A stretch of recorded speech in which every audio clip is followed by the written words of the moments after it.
दोस्तों, हमारे YouTube channel RP Singh physics point में आप लोगों का स्वागत है। आज हम लोगों का टॉपिक उसी के आगे प्रिज्म का न्यूमेरिकल ही चलेगा। हम लोग आते हैं अपने टॉपिक पर। और भैया हम लोगों के चैनल को जो सब्सक्राइब कर लीजिए, लाइक कर दीजिए। अगर वीडियो पसंद आए तो आप लोग बिल्कुल लाइक करिए, ये आपके ही हित में किया जा रहा है। जो बच्चे पैसा खर्च करने में असमर्थ हैं, उनके लिए फ्री क्लास चलाई जा रही है। तो आप सभी से भैया निवेदन है कि आप लोग हमारे चैनल को सब्सक्राइब करें और लाइक करें। आते हैं हम कल उसी के आगे। टॉपिक हमारा रहेगा प्रिज्म। हम लोगों ने न्यूमेरिकल लगाया था कि यदि कोई प्रिज्म दिया गया हो जिसका विचलन कोण हमें पता हो, प्रिज्म पतला प्रिज्म हो और उसका हमें विचलन कोण ज्ञात करना हो, तो उसके अपवर्तनांक और प्रिज्म कोण पर निर्भर करता है। आज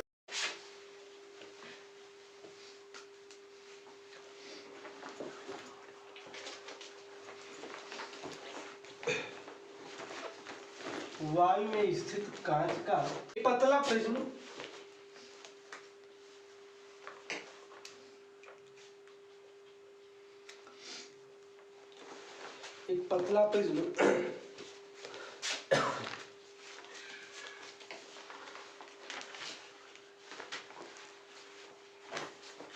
प्रकाश किरण में 4 अंश का अल्पतम विचलन उत्पन्न करता है। 4 अंश का अल्पतम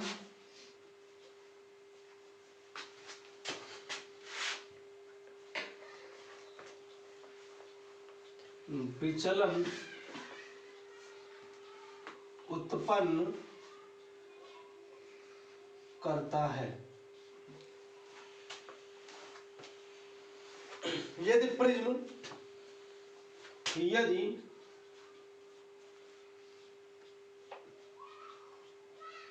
इस प्रिज्म को जल में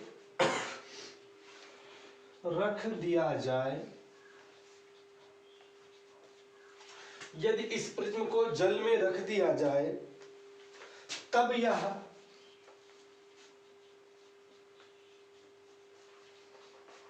कितना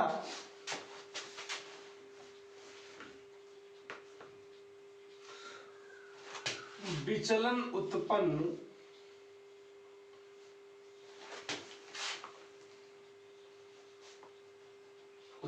करेगा। तब यह जब इसको जल में रख दिया जाएगा तो कितना विचलन उत्पन्न। ध्यान दीजिए भैया, क्या कह रहा है, एक प्रिज्म है जो वायु में स्थित है और कह रहा पतला प्रिज्म है। बहुत इंपॉर्टेंट बात, क्या है ये? पतला प्रिज्म है। इसका अल्पतम विचलन कोण कितना है? 4 अंश है। कितना है? विचलन उत्पन्न करता है, मतलब कि एक पतला प्रिज्म जो है वो वायु में 4 अंश का अल्पतम विचलन उत्पन्न करता है। वायु में कितना उत्पन्न करता है? 4 अंश का विचलन, अल्पतम विचलन उत्पन्न करता है। यदि इस प्रिज्म को जल में रख दिया जाए, कहाँ रखा जाए? जल में रख दिया जाए, तब यह कितना विचलन उत्पन्न करेगा, ये हमको ज्ञात करना है। क्यों भैया? चलिए आते हैं, हमें दिया क्या गया है। बहुत अच्छा प्रश्न है ये, इसमें का प्रश्न बनता है। अब देखिएगा, हमें दिया गया है कि वायु में कितना विचलन उत्पन्न कर रहा है। क्या भैया? वायु में कितना? 4 अंश का उत्पन्न कर रहा है। और तो कह रहा है कि किस में निकालना है? जल में निकालना है। ये हमें निकालना है। भैया एक चीज यहां पे लिख लीजिएगा, अगर नहीं पता होगी तो एक ब्रैकेट में लिखिएगा, दिया है ANG बराबर होता है 1.5। क्या होता है? तथा ANW बराबर होता है 4/3। इसको भी बटा में ही लिख लीजिए, इसको 3/2 लिख लीजिए सीधे, कोई बात नहीं। ये आपको पता रहेगा।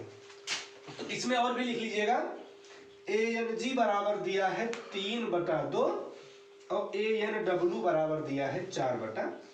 ये आपको दिया गया। क्यों? आपको क्या दिया गया भैया, वायु में अल्पतम विचलन कोण दिया गया है, वायु का प्रिज्म के सापेक्ष अपवर्तनांक दिया गया है, और वायु का जल के सापेक्ष मतलब जल का वायु के सापेक्ष अपवर्तनांक दिया गया है, कांच का वायु के सापेक्ष अपवर्तनांक दिया गया है, और वायु में अल्पतम विचलन कोण दिया गया है। सॉल्यूशन आपको निकालना क्या है भैया,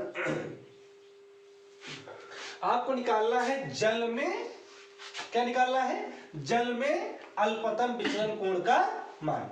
सबसे पहला फार्मूला हम लगाएंगे डेल यम, अगर वायु के लिए लगाएंगे बराबर होता है तो पतले प्रिज्म भैया, प्रिज्म पतला होता है तो डेल यम बराबर बताए हैं होता है n-1 इंटू, ये फार्मूला बताए नहीं बताए हैं, पतले प्रिज्म के लिए बताया गया है ना, और जब पतले प्रिज्म के लिए बताया गया है तो यहाँ पे लगा देंगे हम डेल यम बराबर ANG -1 इंटू ए हो जाएगा। भाई वायु के लिए है तो प्रिज्म का अपवर्तनांक वायु के सापेक्ष होना चाहिए, किसके सापेक्ष, अगर प्रिज्म के लिए है और प्रिज्म वायु में रखा है तो प्रिज्म का अपवर्तनांक वायु के, क्लियर बात समझ में आ रही ना भैया ना। ये जो ANG है इसका मतलब क्या हुआ, जो यहाँ पे अपवर्तनांक n रहता है इसका तात्पर्य ये होता है कि ये प्रिज्म रखा कहाँ है, प्रिज्म कहाँ रखा है, अगर वायु में रखा है तो वायु के सापेक्ष प्रिज्म का अपवर्तनांक होना चाहिए, अगर प्रिज्म जल में रखा है तो वायु के सापेक्ष जल का अपवर्तनांक होना चाहिए, और अगर प्रिज्म केरोसिन आयल में रखा गया है तो केरोसिन आयल के सापेक्ष प्रिज्म का अपवर्तनांक होना चाहिए। जिस माध्यम में रखा गया है उसके सापेक्ष प्रिज्म का अपवर्तनांक होना चाहिए। क्लियर हुई बात? अब ध्यान दीजिएगा,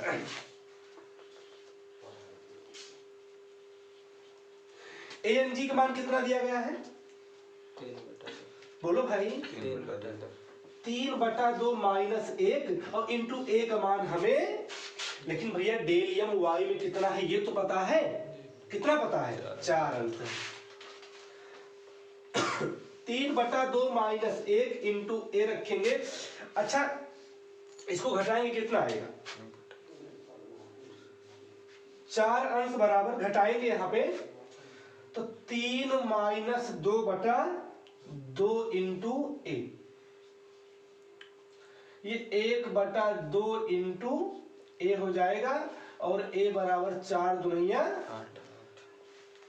8 अंश हो जाएगा। एक मान कितना आ जाएगा, ये दो इधर गुणा हो जाएगा, चाहे लिख ही लो अगर लिखना हो सा तो यहाँ पे ए बराबर लिखोगे 4 अंश गुणे कितना हो गया, तो ए बराबर 4 दूना 8 अंश आ गया।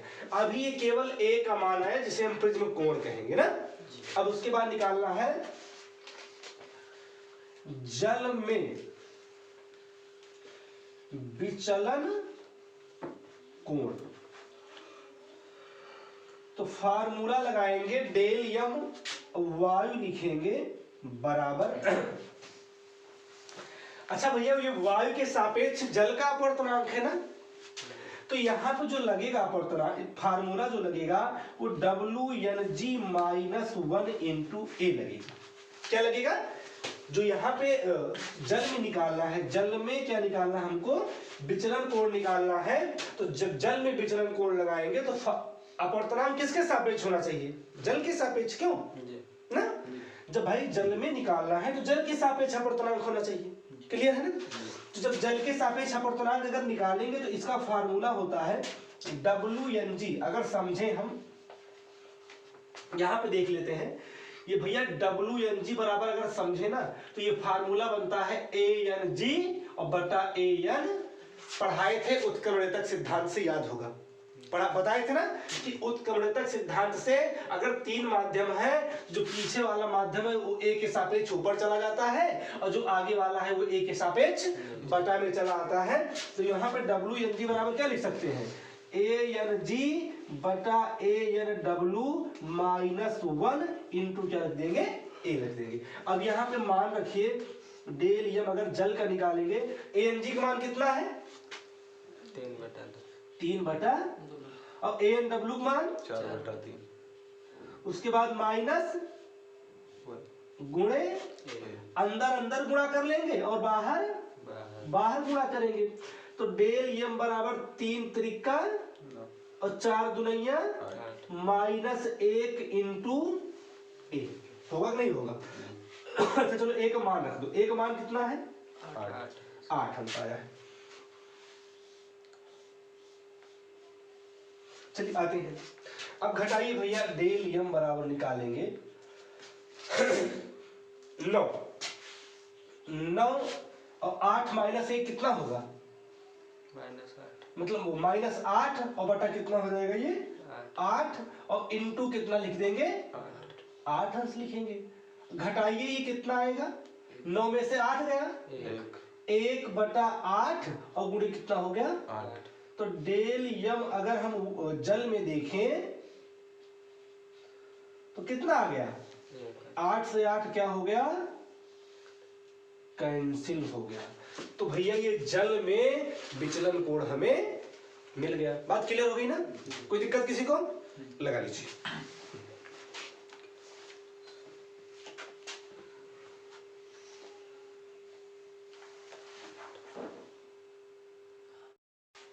करते हैं बच्चों, हम लोग कल एक प्रिज्म का न्यूमेरिकल लगाए थे, उसी के आगे एक बहुत इंपॉर्टेंट जो हमारे बोर्ड परीक्षा में आता है उस न्यूमेरिकल को हम लोग लगाते हैं। और जो भी दिक्कत जिसको होगी वो बिल्कुल बताइए, प्रॉब्लम शेयर करिए, हम उसका सॉल्यूशन देंगे। चलिए आते हैं। किसी पदार्थ के बैंगनी तथा लाल रंग के प्रकाश के लिए अपवर्तनांक क्रमशः 1.54 तथा 1.51 है। यदि इस पदार्थ से बने प्रिज्म का प्रिज्म कोण 5 अंश हो तो कोणीय परिक्षेपण ज्ञात कीजिए। हम लोग जानते हैं हमें क्या दिया गया है।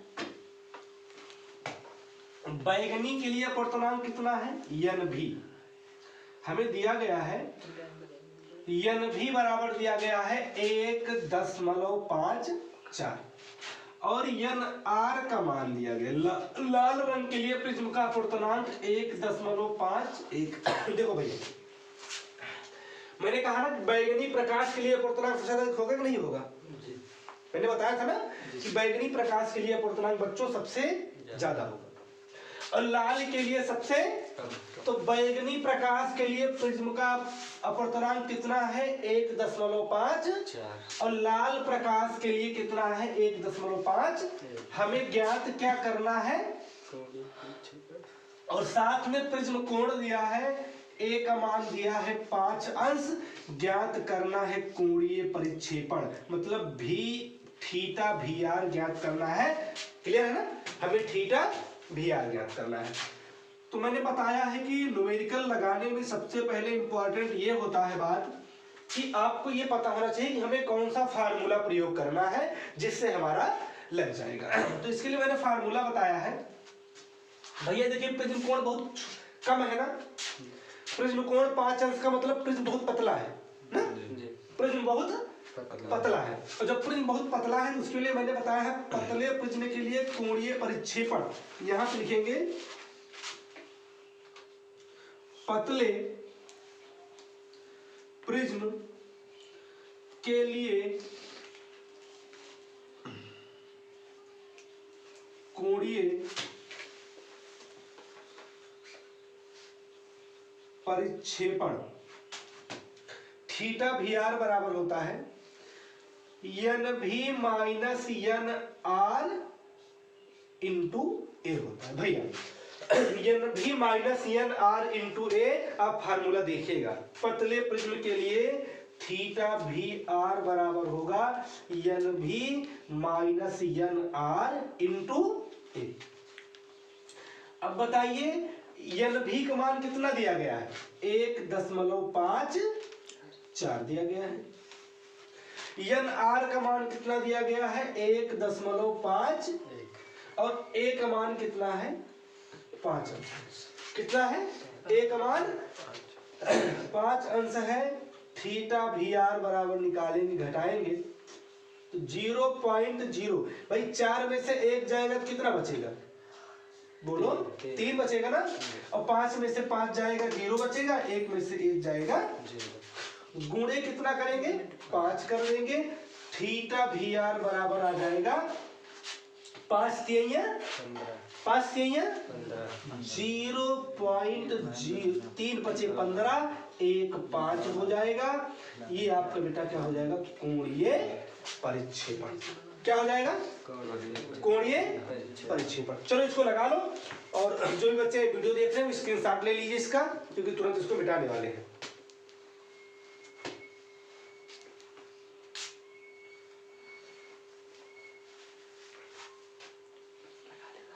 चलिए आते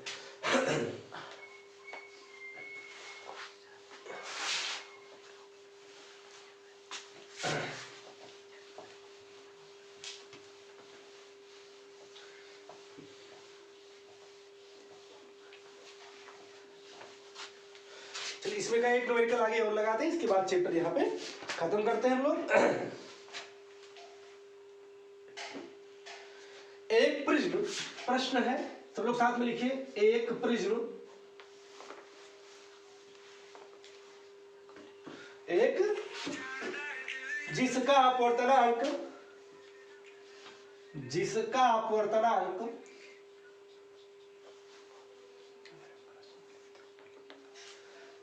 अपवर्तनांक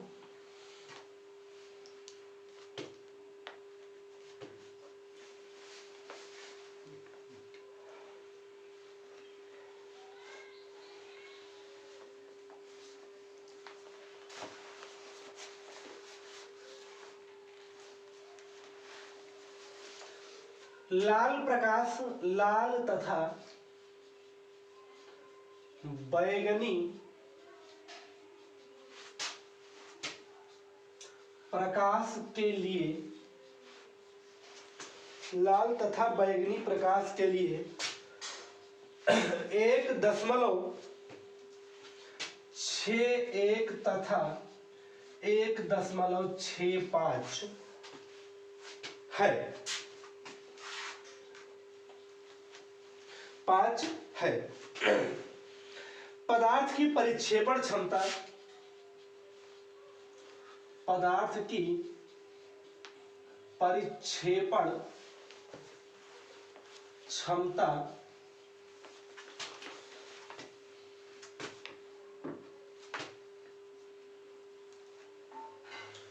0.08 है। अच्छा भैया, परिक्षेपण क्षमता का मात्रक क्या होता है? मैंने कहा इसका अपना कोई मात्रक, क्योंकि दो कोणों का अनुपात, इसलिए इसका कोई मात्रक नहीं होता है।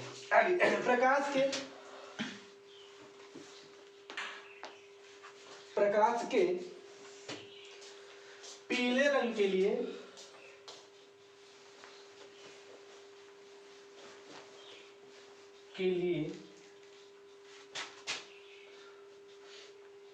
प्रिज्म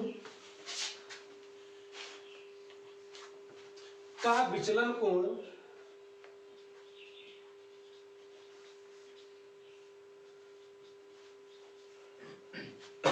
विचलन कोण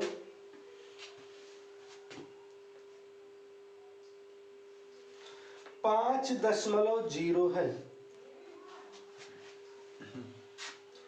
5.0 है।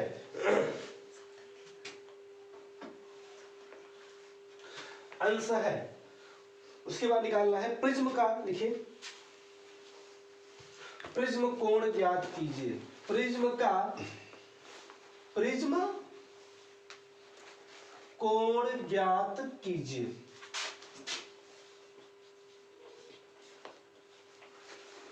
प्रिज्म कोण ज्ञात कीजिए। भैया हमारा न्यूमेरिकल क्या है, ध्यान देते हैं।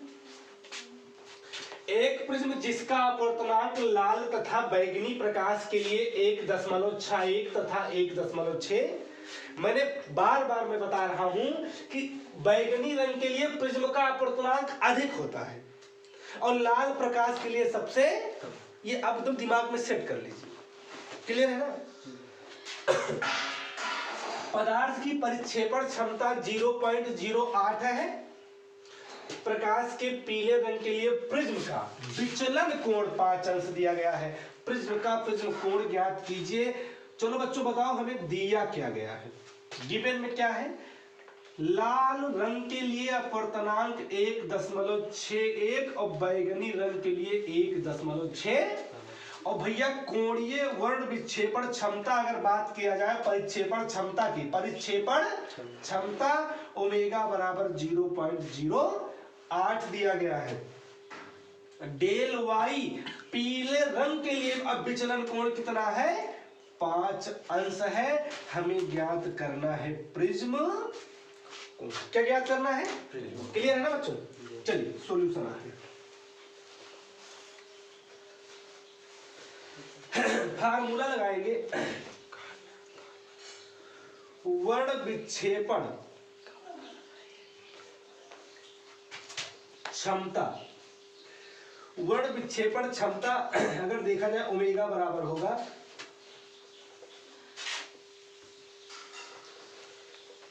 ओमेगा बराबर एन भी माइनस एन आर बटा एन वाई माइनस 1। अभी परसों इसको बताया गया था ना। वर्ण विक्षेपण क्षमता ओमेगा बराबर एन भी माइनस एन आर बटा एन वाई माइनस 1। नोट्स में आगे देखिए ये बताया गया, नहीं बताया गया है, ये बताया गया है।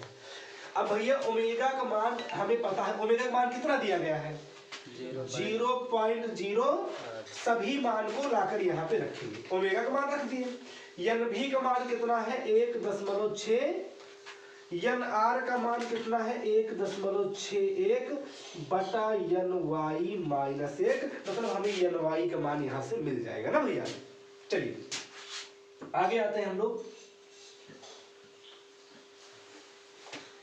इधर लाएंगे एन वाई माइनस 1 बराबर, अच्छा घटाइए 5 में से 1 गया कितना बचेगा 4 बचा। चलिए 6 में से 6 गया 0 लगाएंगे, 1 में से 1 जाएगा 0 बटा। इधर 8 किसमें है, इधर आएगा तो 0.0। देखिए डेसिमल इसमें भी 2 अंक बाद है और इसमें भी 2 अंक, तो डेसिमल से डेसिमल क्या हो जाएगा, तो ये आ जाएगा 4 बटा 4, 1 के 4, 4 दुनिया एन वाई माइनस 1 बराबर 1 बटा एन वाई बराबर, बेटा 1 उधर ले जाएंगे 1 बटा 2, इधर माइनस में है उधर एन वाई बराबर, अब निकालिए यहाँ पे 1 प्लस 2 बटा 2, तो 3 बटा क्या आ गया ये एन वाई बराबर, ये पीले प्रकाश का अपवर्तनांक आ गया। अब आगे लिखिएगा, फार्मूला लगाइएगा पीले प्रकाश के लिए। फार्मूला लगाएंगे डेल वाई बराबर बताए हैं एन वाई माइनस 1 बटा इंटू ए। भैया फार्मूला नहीं बताया गया है भाई, मैंने अभी तुरंत लिखा कि डेल वाई, या हम केवल डेल की बात करें, डेल एम बराबर होता है एन माइनस 1 इंटू, होता नहीं होता है। अच्छा यहाँ पे थोड़ा रंग वाली बात है इसलिए वाई मेंशन करना पड़ा, यम को हटाना पड़ा हमें, मजबूरी बस यम को, लेकिन यम इसमें छिपा है, यम है, यम क्या है इसमें छिपा है, ऐसा नहीं यम गायब हो गया है, यम इसमें है तो यम छिपा है यहाँ पे। तो डेल वाई बराबर अगर हम एन वाई का मान रखें, भैया डेल वाई का मान दिया कि नहीं दिया है, बोलो कितना दिया है 5 दिया है। एन वाई का मान कितना दिया है 3 बटा 2 माइनस, नहीं दिया है, एन वाई का मान 3 बटा 2 माइनस 1 और इंटू कितना है 1, 5 बराबर। अच्छा यहां से देखिए 3 2 1 के बटा इंटू 1 कर दिए हम लोग, 5 अंश बराबर 3 में से 2 गया 1 बटा 2 इंटू कितना आ गया ए आ गया। अच्छा भैया 2 भाग में है ना यहाँ पे, अब इधर आएगा तो यहाँ पे अगर हम लिखेंगे ए बराबर कितना हो जाएगा, तो 2 पंचे 10 अंश हो जाएगा। आपको क्या पूछ रहा है, प्रिज्म कोण पूछ रहा है, क्या पूछ रहा है प्रिज्म कोण ए बराबर कितना है लगा लीजिएगा। चलिए भाई स्क्रीनशॉट ले लीजिए और उसके बाद आगे चला जाए ना, जल्दी स्क्रीनशॉट लीजिए।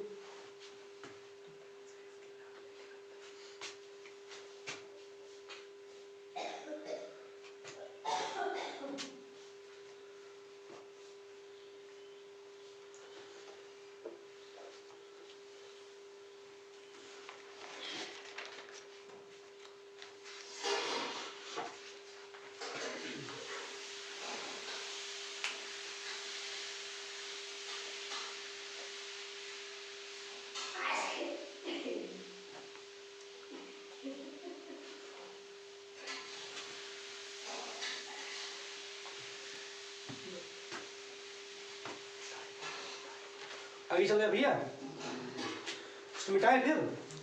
चलिए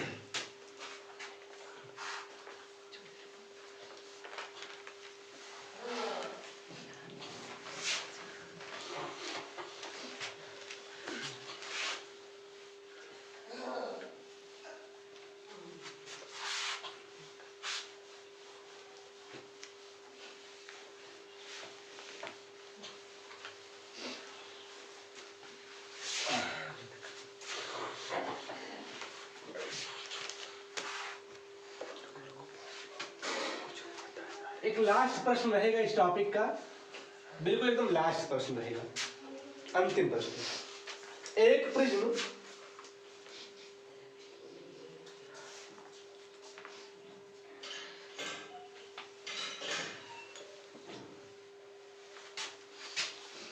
जिसका अपवर्तक कोण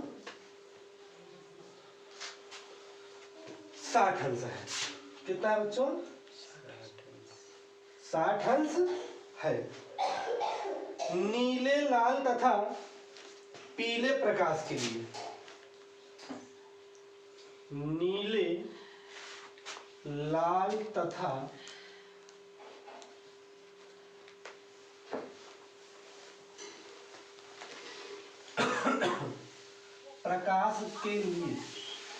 प्रकाश के लिए अल्पतम विचलन कोण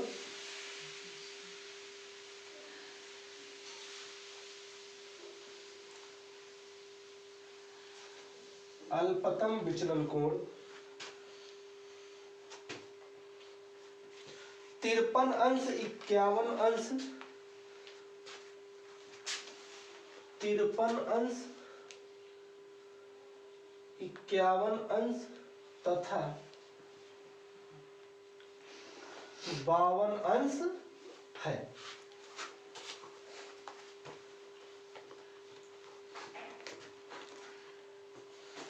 प्रिज्म के पदार्थ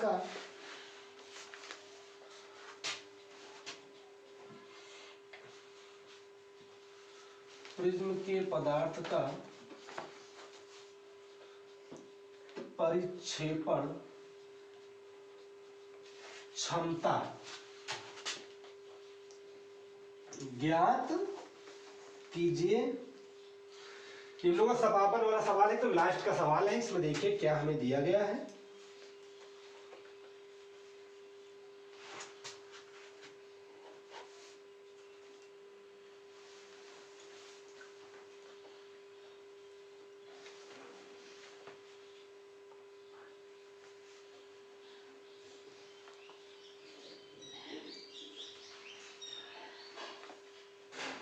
भैया हमारा प्रश्न देखिए क्या है। एक प्रिज्म जिसका अपवर्तक कोण 60 अंश है, और अपवर्तक कोण की बात करें तो बेटा क्या दिया गया है हमको? ए का मान 60 अंश दिया गया है। अपवर्तक कोण का मतलब क्या होता है? प्रिज्म कोण मैंने बताया है। प्रिज्म कोण कहो चाहे अपवर्तक कोण कहो, एक ही बात है ना। नहीं समझ में आ रहा है भाई? प्रिज्म कोण चाहे अपवर्तक कोण एक ही बात है, इसमें कोई डाउट वाली बात नहीं होनी चाहिए। चलिए तो डेल भी बराबर 53 अंश, डेल आर बराबर 51 अंश, डेल वाई, ये पीले रंग का विचलन कोण, और अपवर्तक कोण इतना दिया। सॉल्यूशन हम लोग लगाएंगे। चलिए ओमेगा बराबर क्या होता है? ओमेगा बराबर होता है डेल भी माइनस डेल आर बटा डेल वाई माइनस 1, तो डेल वाई होता है, देखो ओमेगा बराबर होता है डेल भी माइनस डेल आर बटा डेल वाई होता है भैया ना। इसमें एक ऐसा भी बिंदु दिया गया है जिसका कोई मतलब ही नहीं है, लेकिन हमें इससे घबराना ए का इसमें अपना कोई मत, क्योंकि क्या बोला है प्रिज्म के परिक्षेपण क्षमता ओमेगा तो ऐसे ही निकल जाएगा ना, तो मतलब तो कोई इसका है ही नहीं ए का, तो ये वाला एक बिंदु फालतू दे दिया गया, इसका अपना कोई मतलब नहीं है। डेल भी का मान कितना है 53, डेल वाई माइनस 1 नहीं होता है, एल वाई माइनस 1 होता है। 53 माइनस डेल आर का मान कितना है 51 और बटा डेल वाई का मान कितना है 52 अंश। ओमेगा का मान देखिए निकालेंगे, 53 में से 51 हटाओ कितना आएगा 2 अंश बटा कितना आएगा ये 52 हो जाएगा, कितना होगा। और जब 2 से हम काटेंगे तो 2 इक्के 2, 2 21 से ही हम 2 का टेबल 2 का पहाड़ा अगर हम 21 बार पढ़ेंगे तो 52 नहीं आएगा, 26, अच्छा 26 आएगा, 26 दूना 52 होता है, कितना होता है 26, मतलब 2 दूना 4 और 1 बच गया 12 हो गया, 2 छक्के 12, यहाँ पे ओमेगा बराबर 1 बटा 26 आया। अच्छा अब इसको भाग में बदलेंगे तो कैसे बदलेंगे, मतलब अगर हमें इसको बटा में दशमलव बदलना है तो क्या करेंगे 26 से 1 को क्या कर लेंगे हम लोग भाग कर ले, तो दशमलव लगाएंगे यहाँ पे 0 बढ़ेगा, क्यों, और जब 1 0 बढ़ाएंगे तो और 0 बढ़ जाएगा, बोलो भाई। तो 26 से अगर भाग देंगे 26 तिया और लगभग 8, इतना कुछ आकर के आ जाएगा,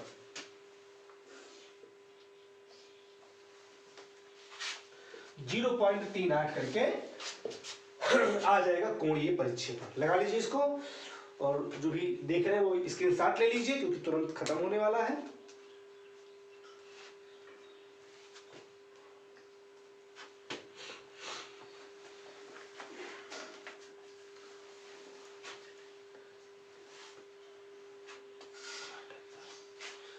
भैया कहीं कहीं नीला और बैगनी एक तरह से माना जाता है, क्लियर है ना, इसलिए इसको घबराने वाली कोई बात नहीं है, नीला और बैगनी में बहुत डिफरेंस नहीं होता है, समझ रहे हैं ना।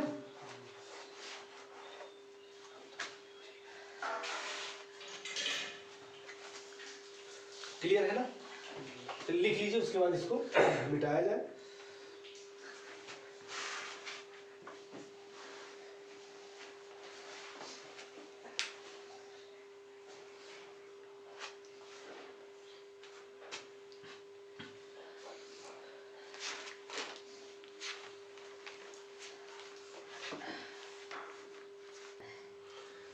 चलिए हम लोगों का टॉपिक आज यहीं पे समाप्त होता है।